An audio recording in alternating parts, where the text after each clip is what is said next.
तो आप सभी का स्वागत है।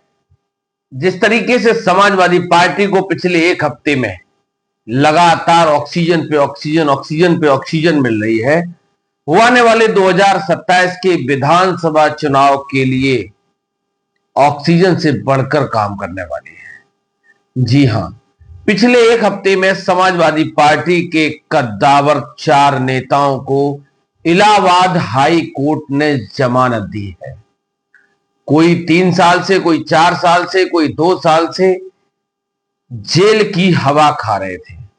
योगी आदित्यनाथ की सरकार बनने के बाद, भारतीय जनता पार्टी की सरकार बनने के बाद लगातार इनका उत्पीड़न हो रहा था।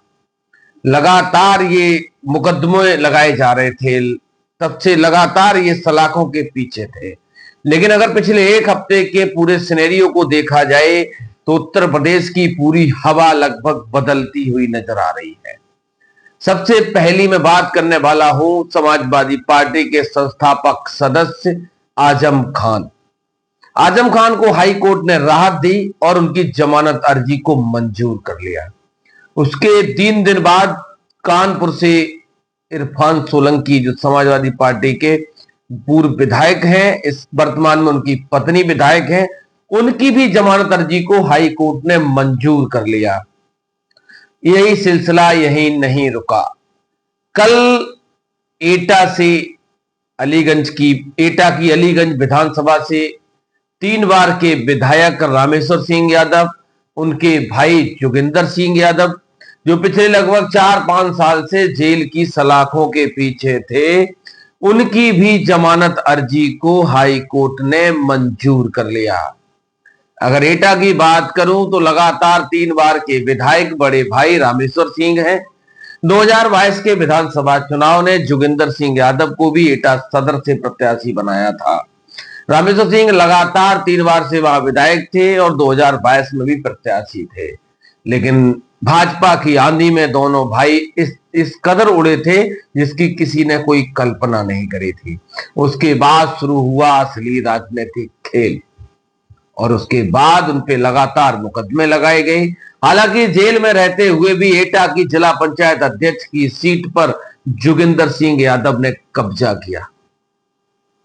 वो लगभग 1/3 वोटों से जिला पंचायत अध्यक्ष उनकी पत्नी बनी। ये सिलसिला यही नहीं रुका, तब से लगातार ये जेलों में रहे। समाजवादी पार्टी के कई नेता भी और भी जेलों में हैं। ये तो पश्चिम की बात है। पूर्वांचल की अगर बात करूं तो रमाकांत यादव, उमाकांत यादव, छविनाथ यादव, बहुत सारे ऐसे नेता हैं जो अभी भी जेलों में हैं। एक सोचने वाली बात यह है कि जब 2022 का विधानसभा चुनाव था तो रमाकांत यादव, जो पूर्व सांसद आजमगढ़ के हैं, समाजवादी पार्टी का दामन थामते हैं और ये आह्वान करते हैं और डंके की चोट पे कहते हैं कि आजमगढ़ की अगर 10 की 10 विधानसभा सीटें समाजवादी पार्टी नहीं जीतती है तो हम राजनीति से संन्यास ले लेंगे। आप उस नेता के कॉन्फिडेंस को समझिए, उसके मनोबल को समझिए, उसके दृढ़ संकल्प को समझिए, जो डंके की चोट पे ये कह रहा है कि आजमगढ़ लोकसभा की 10 विधानसभा सीटें और 10 की 10 समाजवादी पार्टी अगर नहीं जीतती है तो हम राजनीति से संन्यास ले लेंगे। अब देखने वाली बात यह है, क्योंकि सियासी गलियारों में यह चर्चा है। अभी पश्चिम की अगर बात करूं तो पश्चिम के बहुत सारे चौहान समाज के नेता, गुज्जर समाज के नेता 2 दिन पहले सैकड़ों की संख्या में अपना दल के, बसपा के बहुत सारे कद्दावर नेता, जो विधायक भी रहे, पूर्व विधायक भी हैं, प्रत्याशी भी रहे, बहुत सारे नेताओं ने समाजवादी पार्टी का दामन थामा है। क्योंकि लगभग 1.5 साल का समय अब उत्तर प्रदेश के विधानसभा चुनाव में शेष रह गया है, तो सारी पार्टियां पूरे दमखम के साथ तैयारी कर रही हैं। और अगर सियासी गलियारों में यह भी चर्चा है कि अगर उत्तर प्रदेश की हवा बदलती है और बदलते हुए परिवेश का ये आभास शायद अब डेमोक्रेसी को भी हो चला है। यही कारण है कि लगातार समाजवादी पार्टी के नेताओं को जमानत मिल रही है।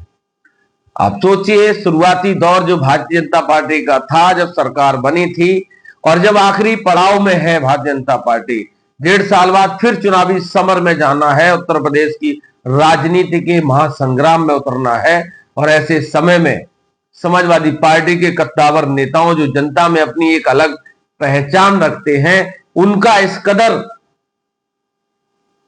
मैदान में आना, हाईकोर्ट से राहत मिलना अपने आप में बहुत कुछ कहने के लिए काफी है। अब देखने वाली बात यह है कि समाजवादी पार्टी के अब जो नेता बचे हैं वो कितनी जल्दी जेल से बाहर आते हैं। उनके लिए समाजवादी पार्टी की लीगल टीम किस हद तक प्रयास कर रही है, क्योंकि कहा यह जा रहा है, सूत्रों के हवाले से अंदर की यह खबर है कि अखिलेश यादव और समाजवादी पार्टी की जो लीगल टीम है अब वो पूरी तरीके से सक्रिय है और बहुत जल्द बचे हुए नेता भी सलाखों के बाहर होंगे।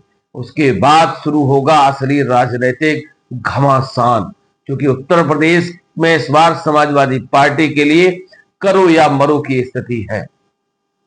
2024 के लोकसभा चुनाव की अगर बात करूं तो जब से 37 सीटें आई हैं तब से अखिलेश यादव उत्साहित हैं। समाजवादी पार्टी के कार्यकर्ता रिचार्ज हो चुके हैं। अब देखने वाली बात यह है कि क्या योगी आदित्यनाथ तीसरी बार हैट्रिक बनाने में कामयाब होंगे या फिर अखिलेश यादव सत्ता पर काबिज होंगे। उत्तर प्रदेश की जनता का जनादेश इस बार किसकी तरफ जाएगा। अभी उत्तर प्रदेश की राजनीति में बहुत बड़े खेल होने बाकी हैं।